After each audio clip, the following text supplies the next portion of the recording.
I am ready. Serbisyong totoo ng GMA News.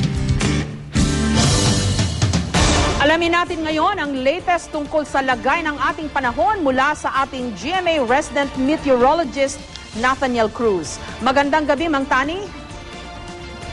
Jessica, may red warning pa rin ang Pag-asa dito sa Metro Manila. Ibig sabihin, matitinding buhos pa rin ang ulan ang inaasahan ngayong gabi na tiyak magdudulot pa rin ng pagbaha kaya dapat maghanda sa paglikas. May nagsasabing malaundoy ang ating naranasan ngayong araw. Pero ayon sa Pag-asa, mas marami pa ring ulan ang ibinagsak ng Bagyong Ondoy noong 2009. Mula September 26 hanggang 27, nakapagtala ng mahigit o 455 millimeters ng ulan habang ang monsoon rains naman na ating naranasan umaabot lamang ng mahigit 323 millimeters sa lumipas na 24 oras. Ulitin po natin, wala pong bagyo.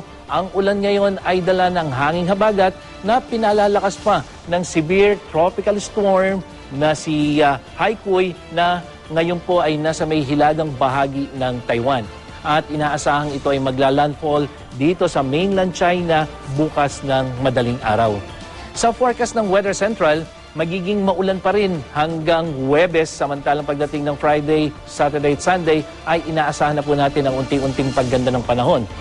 Samantala, ang Luzon ay bugbog sarado pa rin, lalong-lalo na yung western section. Kaya pinapayuhan po ang lahat na maging alerto sa banta ng baha at landslides. Samantalang ang Visayas at Mindanao, mas makakaasa ng maganda-gandang panahon, bagamat mayroon pa rin pulupulong pagulan silang mararanasan, lalong-lalo na yung nasa may kanlurang bahagi.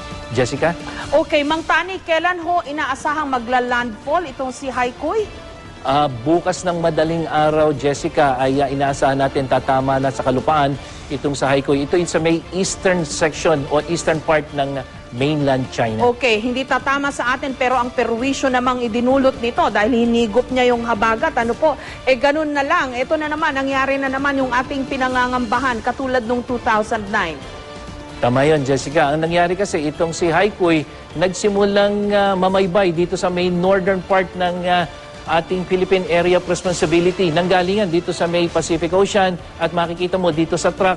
Kaya yung kanyang posisyon na yan, tamang-tama talaga para tuloy-tuloy nitong hatakin yung hanging habagat habang pumupunta siya ng mabagal dito sa may mainland China. Okay, pag sinabi niyo pong hinahatak niya yung habagat o hinihigop niya yung habagat, ano ho ba yan? Ano hong epekto niyan sa atin? Mananatili yung pag-ulan? Parang uurong lang ho ba yung masamang epekto ng panahon kung ngayon nasa bandang Metro Manila at karatig na mga probinsya?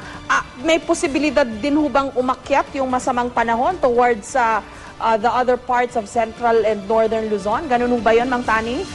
Ganun ang mangyayari, Jessica, kung halimbawa itong si Haikui ay dito galing sa may silangang bahagi ng Luzon. Kung nandito siya, ang hanging habagat, wag mo na itong ating tinitingnan, dito yan magpapaulan sa Visayas at Southern Luzon. Okay. Pero ang nangyari ngayon, itong si Haikui ay nandito na sa may China, kaya kapag yan ay tumama sa lupa, unti-unting hihinayan at mawawala.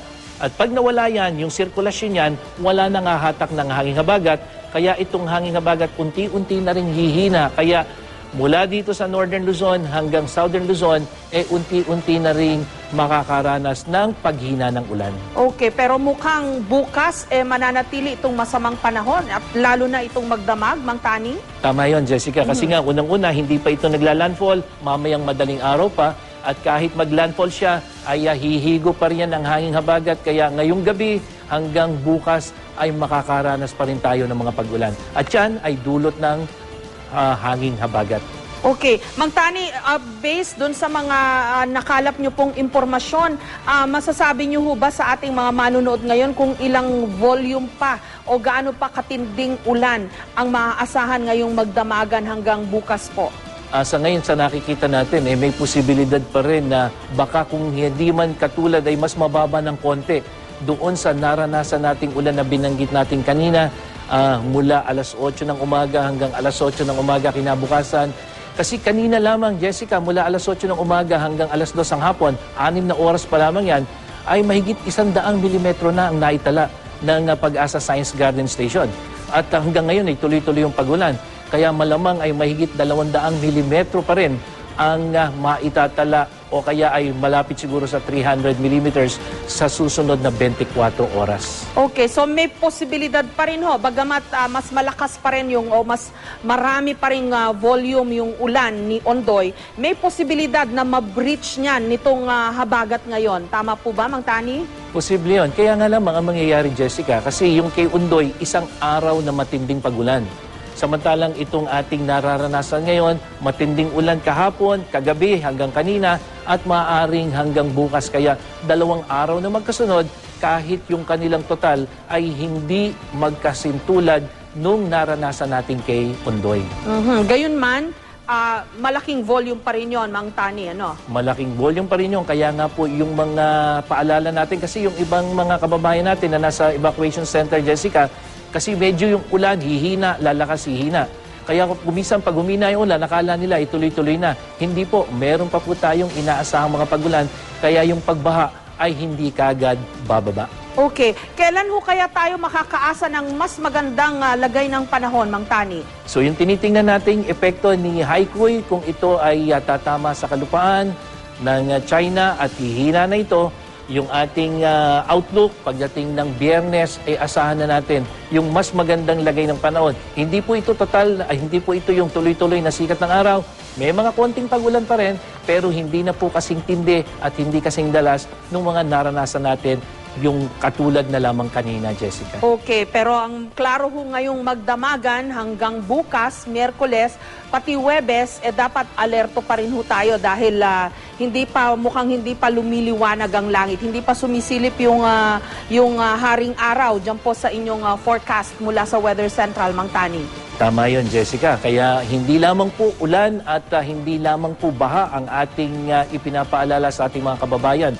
Yung pong landslide, hindi lamang po dito sa Metro Manila, yung pong lupa ay basang-basa, kaya po napakataas ng posibilidad na magkaroon ng landslide sa malaking bahagi ng Luzon. Okay, maraming salamat po ang GMA Resident Meteorologist Nathaniel Cruz. Mang Tani, magandang gabi sa inyo. Ano man ang panahon, magplano, magsiguro, makibalita sa GMA Weather. Ako po si Nathaniel Cruz para sa I Am Ready, serbisyong totoo ng GMA News.